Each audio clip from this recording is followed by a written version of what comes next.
Niayoro est un jeune Ivoirien dynamique.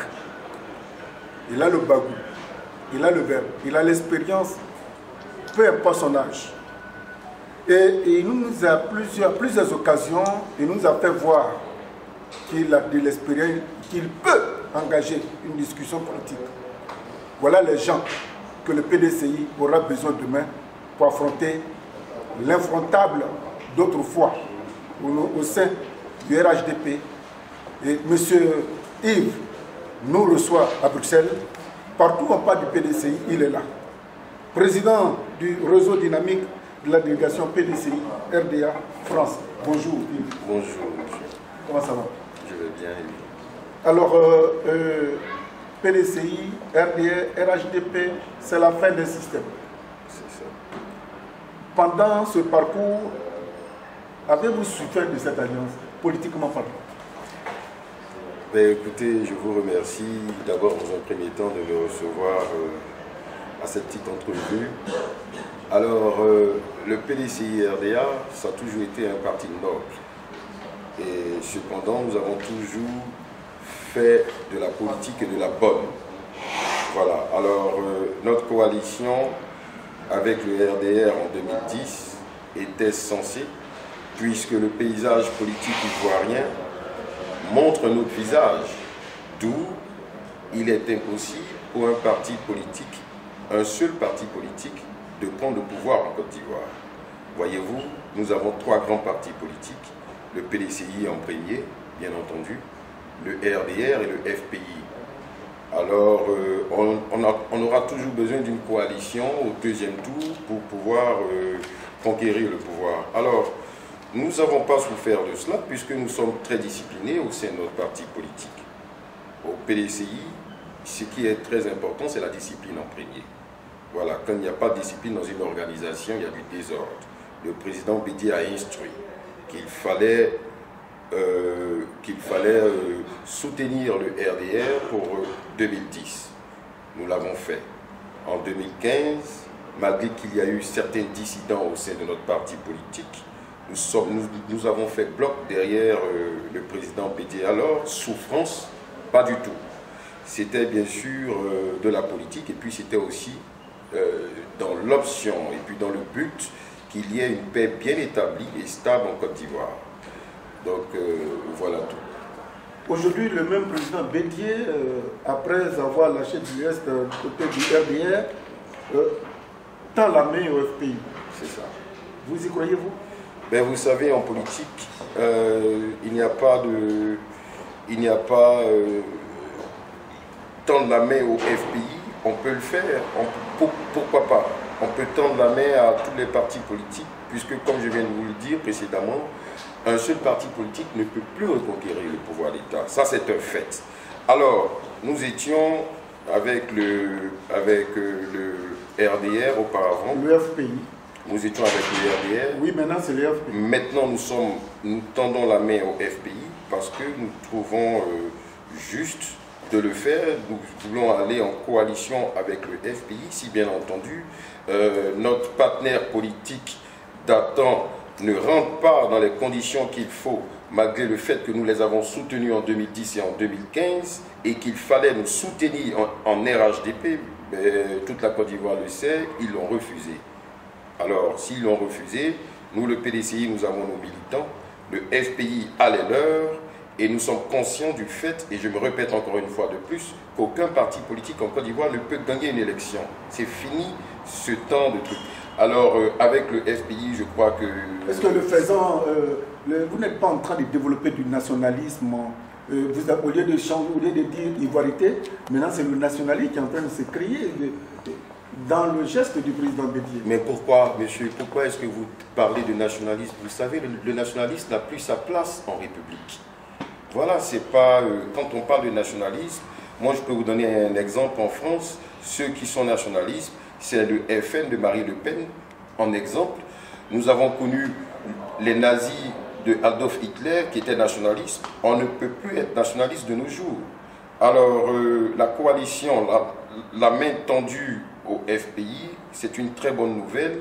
Et je crois que ça rentre dans le cadre d'un processus de paix ok, ce même processus de paix que nous avions par le passé voulu faire avec le RDR, c'est ce même processus de paix intégré dans cette coalition que nous sommes en train de faire avec le FPI.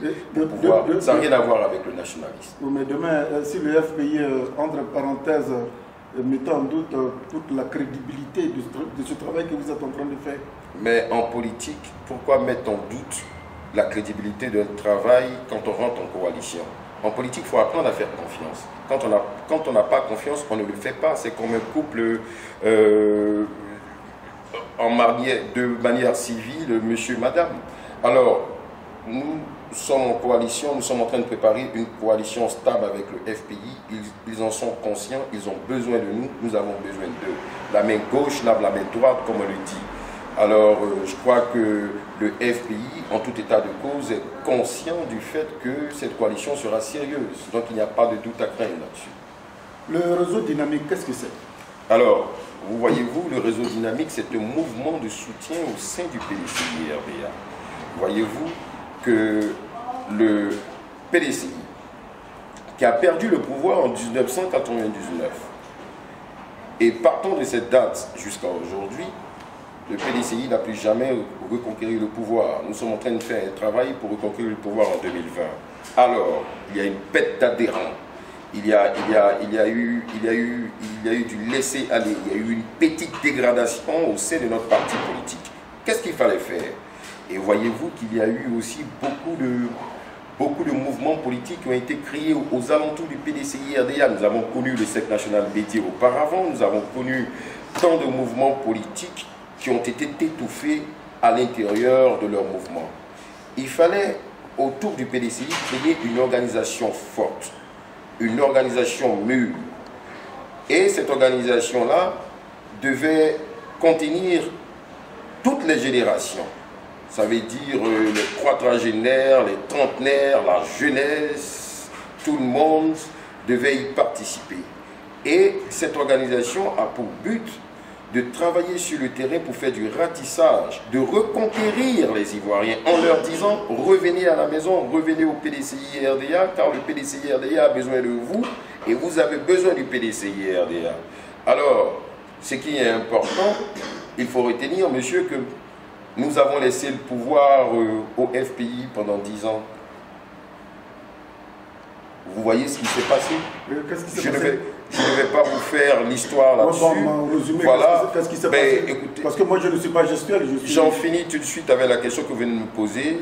Nous avons laissé, excusez-moi, nous avons laissé le FPI pendant 10 ans. Pendant 10 ans, nous avons vu les résultats. Nous avons calamiteux,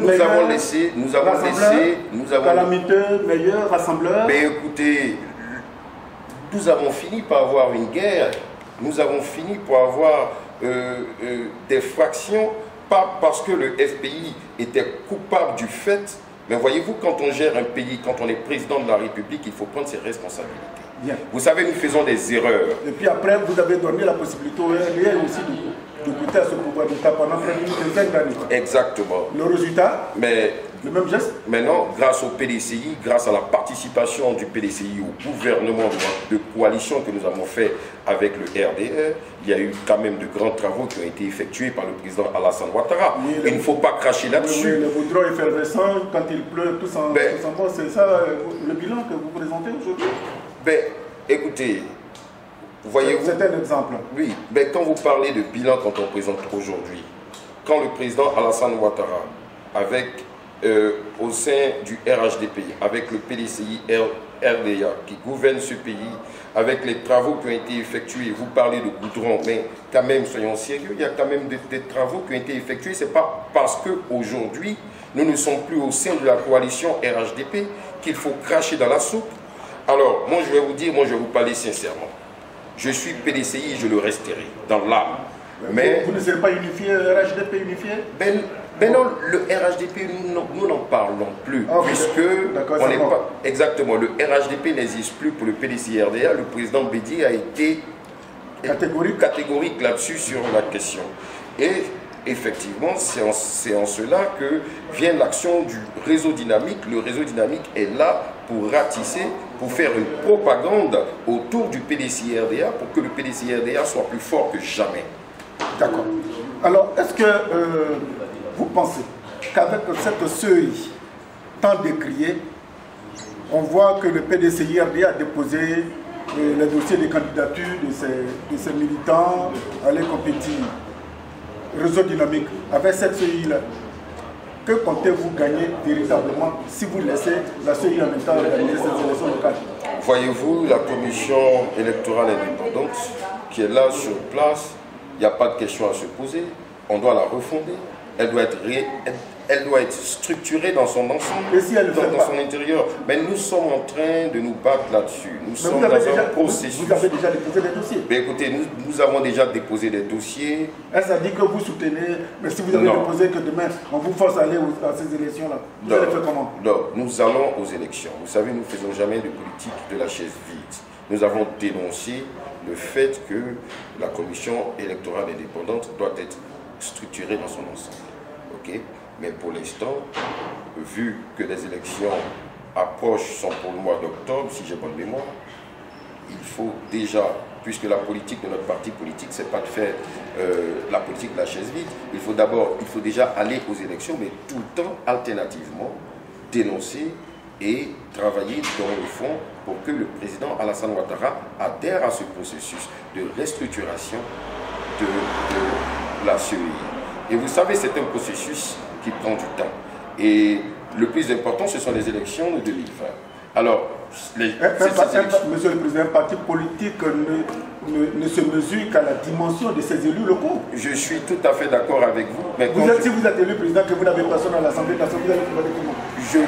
Je vous joins dans ce que vous venez de dire. Mais quand je parle d'importance par rapport à la présidentielle de 2020, en fait, je veux dire que nous sommes dans un processus de changement, de restructuration de la CEI. Le temps que ça prend acte, que ça prend forme et que tout se fasse le plus tranquillement possible, nous arriverons aux élections de 2020.